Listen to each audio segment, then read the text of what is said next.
मोहल्ले में हमें धमकी दे दे के कह रहे हैं कि तुम क्या करोगे हमारे। वसीम ये कह रहा है कि मेरे पास बहुत रुपया है, तू क्या कर सके मेरा। उसकी मदद ने पर्चा दर्ज कराया है कि भाई मेरी लड़की को मेरे दामाद ने मारा है। 21 तारीख को वापसी आया, उसने आते ही पैसे मांगे लड़की से। उसने कहा जी अभी प्रबंध नहीं हो, कुछ दिन और लगेंगे। इतना सुन के वो आग बबूला हो गया गुस्से में और उसने लड़की को गाली गलौज करना शुरू कर दिया।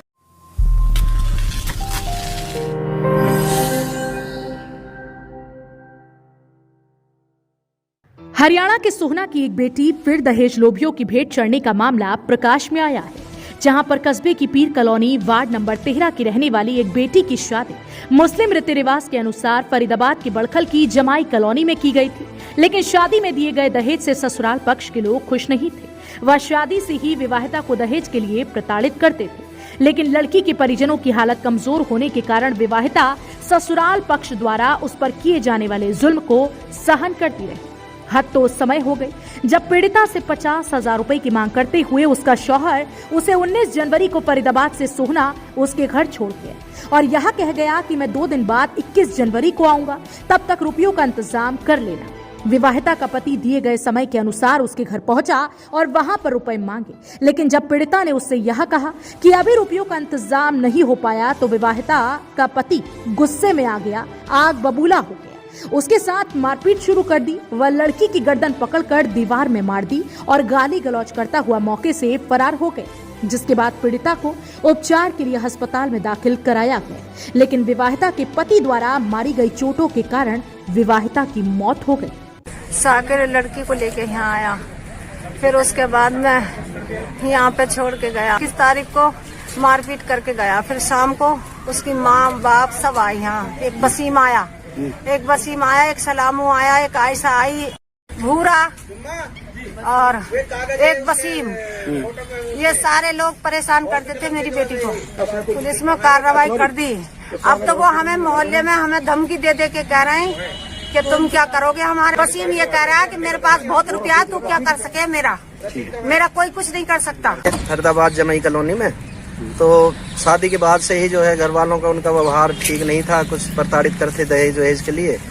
तो 19 जनवरी को ये लड़का इसे यहाँ छोड़ गया। वहाँ से कोई करके है कि लाया होगा कि 50,000 रुपए की मुझे जरूरत है, यहाँ छोड़ के चला गया कि मैं 2-3 दिन बाद आऊंगा। तो उसने लड़की ने अपने माँ बापों को बताया कि 50,000 रुपए के लिए मेरे को कह के गया है, 3 दिन बाद आएगा, प्रबंध करो। इन्होंने खूब हाथ पैर मारे, लेकिन गरीब आदमी नहीं बन पाए पैसे। वो जैसे ही 21 तारीख को वापसी आया, उसने आते ही पैसे मांगे लड़की से। उसने कहा जी अभी प्रबंध नहीं हो, कुछ दिन और लगेंगे। इतना सुन के वो आग बबूला हो गया गुस्से में और उसने लड़की को गाली गलौज करना शुरू कर दिया। एकदम से लड़की को पकड़ के दीवार में उसका सर दे मारा। वो तभी से जो है उसके दिमाग में चोट थी, तब से वो लड़की दाखिल थी और आखिरकार अचानक उसने दम तोड़ दिया। विवाहिता की मौत की सूचना परिजनों द्वारा पुलिस को दी गई। सूचना पाकर मौके पर पहुंची पुलिस ने मृतका विवाहिता के शव को कब्जे में लेकर मृतका की मां की शिकायत पर ससुराल पक्ष के आधा दर्जन लोगों के खिलाफ दहेज हत्या का मुकदमा दर्ज करने के बाद शव का पोस्टमार्टम कराने के बाद परिजनों के हवाले करते हुए आरोपी पति को गिरफ्तार कर न्यायिक हिरासत में जेल भेज दिया है। वह मामले की जांच शुरू कर दी है, लेकिन देखना इस बात का होगा कि पुलिस बाकी आरोपियों को कब तक गिरफ्तार करती है। ये एक लड़की एक्सपायर हुई है, वो उसकी मदद ने पर्चा दर्ज कराया है कि भाई मेरी लड़की को मेरे दामाद ने मारा है। उसको चोट मारी थी सिर में, जिससे उसकी मौत हो गई है। वैसे तो 6 लोगों के खिलाफ हुआ है, 304-20, 498 और 323, 34 IPC। जहां एक तरफ सरकार द्वारा दहेज पर पाबंदी लगाने के लिए विभिन्न प्रकार के कार्यक्रम चलाकर लोगों को जागरूक करने के लिए लाखों करोड़ों रुपए का बजट खर्च किया जा रहा है, लेकिन आज भी समाज के बीच कुछ इस तरह के दहेज लोभी मौजूद हैं जिनको ना तो कानून का खौफ है और ना ही समाज का डर। ऐसे में जरूरत है दहेज के भूखे भेड़ियों पर सख्त कार्यवाही कर उन्हें सलाखों के पीछे पहुंचाने व सामाजिक बहिष्कार करने की, ताकि दहेज लेने की मानसिकता रखने वाले लोग आगे से दहेज के लिए किसी की इज्जत के साथ खिलवाड़ कर उसकी जान लेने की हिम्मत ना जुटा सके।